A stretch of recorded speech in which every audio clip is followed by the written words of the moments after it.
Break के बाद पुनः आपका स्वागत है। मैं हूं अखिलेश पांडे। वक्त हो चुका है यूपी बुलेटिन का। यूपी बुलेटिन में हम बात करेंगे औरैया की, जहां एटीएम चोरी का चोरों ने किया प्रयास, मकान मालिक के जागने से चोर हुए फरार। साथ ही जिक्र करेंगे बदायूं की खबर का, जहां लोकसभा चुनाव को लेकर आबकारी टीम के साथ एसडीएम ने की छापेमारी। साथ ही चर्चा करेंगे हरदोई की खबर की, जहां 84 कोसीय परिक्रमा में महंत की हत्या पर पूरे गांव में पसरा सन्नाटा। अंतिम दर्शन को इकट्ठा हुई हजारों की भीड़। और भी तमाम खबरों पर आइए करते हैं विस्तार से चर्चा। खबर औरैया से, जहां इस वक्त औरैया में चोर पुलिस को चुनौती देते हुए साफ नजर आ रहे हैं। अभी तक चोर घरों को निशाना बनाते थे, लेकिन अब तो एटीएम को भी निशाना बनाने लगे हैं। जी हां, औरैया में चोरों ने एटीएम को निशाना बनाया है।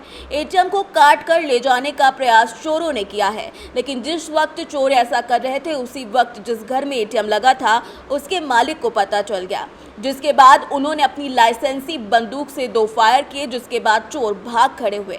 इसके बाद इस पूरी घटना की जानकारी पुलिस को दी गई। घटना की जानकारी पुलिस को मिलते ही पुलिस के अधिकारी पहुंचे और घटनास्थल पर जांच की।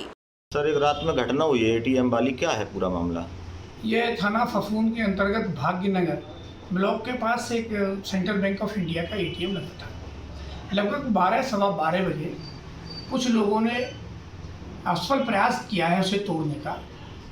तब तक मकान मालिक जग गए और हम लोग भी पहुंच गए, वो भाग गए हैं। जांच की जा रही है, शीघ्र पता लगाकर विधिक कार्रवाई की जाएगी। क्या नाम है आपका? चंद्र प्रकाश अवस्थी। कहाँ रहते हैं? भाग्यनगर। सेंट्रल बैंक में एटीएम का कोई चोरी का मामला है, कैसे क्या? हाँ, चोरी का है। जब आवाज़ें उन्होंने अपना खटखट तो मैंने ललकारा, अपने पुत्र को जगाया। उन्होंने अपनी लाइसेंसी बंदूक से 2 फायर किए, तब बदमाश भागे, नहीं तो ये एटीएम पूरा उखाड़ ले जाते। कितने बजे का मामला है? ये लगभग 12 सवा 12 बजे का मामला। बदमाश किसी वाहन से आए थे या? वाहन से। कौन सा वाहन था? शिफ्ट। औरैया से सीनियर संवाददाता जाहिद अख्तर की रिपोर्ट। खबर बदायूं से है, जहां लोकसभा चुनाव को लेकर आबकारी टीम के साथ एसडीएम ने छापेमारी की। बिलसी नगर समेत ग्रामीण क्षेत्र में शराब की दुकानों पर छापेमारी की गई।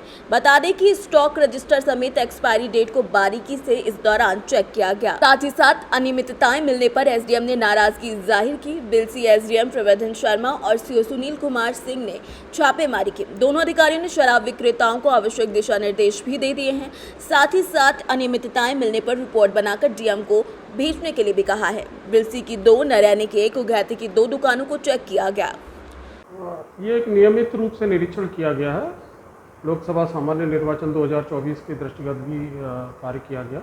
इसमें आबकारी निरीक्षक, क्षेत्राधिकारी पुलिस और मेरे द्वारा आबकारी की दुकानों पर निरीक्षण किया गया है और पाया गया कि अभी वहाँ काफ़ी गंदगी है और हिसाब का, उनके स्टॉक का सही से विवरण नहीं रखा जा रहा है और इसको गंभीरता से लिया गया और हम लोगों एक बार रिपोर्ट बना करके प्रेषित कर गए। शराब की दुकानों के साथ कैंटीन का प्रावधान है। उन कैंटीन पर हाइजीनिक सामान मिलना चाहिए। ये व्यवस्था न होकर के ये पाया गया कि कुछ एक्सपायरी डेट के सामान वहाँ रखे हुए हैं। यद्यपि कैंटीन संचालनकर्ता ये मना कर रहे हैं कि ये सामान वापस करने के लिए रखे हैं, लेकिन ये इस पर घोर आपत्ति हमारे द्वारा दर्शाई गई है और इसको हम लेखा पढ़ी में अपनी रिपोर्ट में प्रेषित कर रहे हैं। ऐसे लोगों के खिलाफ कार्रवाई भी की जाएगी। आज कुल 5 दुकानें चेक की गई हैं। 2 तो बिलसी में और 1 नरैनी। बदायूं से सीनियर संवाददाता नईम की रिपोर्ट। खबर एटा से, जहां सिटी कॉन्वेंट स्कूल अवागढ़ में वार्षिक परीक्षा परिणाम डे का आयोजन किया गया। इस मौके पर विद्यालय प्रबंधक नितिन राजतिवारी ने सभी मेधावी छात्रों को पुरस्कार और सर्टिफिकेट वितरित किए। पुरस्कार पाकर सभी छात्रों के चेहरे खिल उठे। साथ ही साथ अभिभावक गण भी अपने बच्चों के पुरस्कार देखकर काफी खुश नजर आए।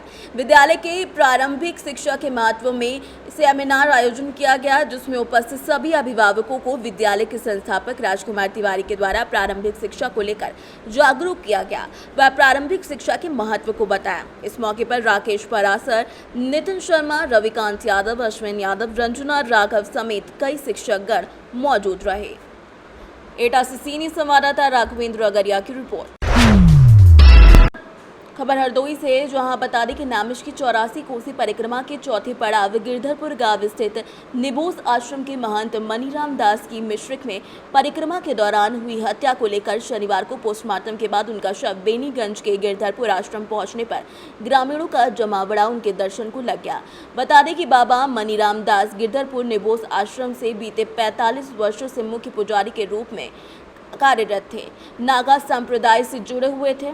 हर बार होने वाली 84 कोसी परिक्रमा में शामिल होते थे। वो परिक्रमा में ही थे कि होली पर्व पर घर न लौटने पर परिजनों ने उनसे संपर्क करना चाहा तो नहीं हो सका।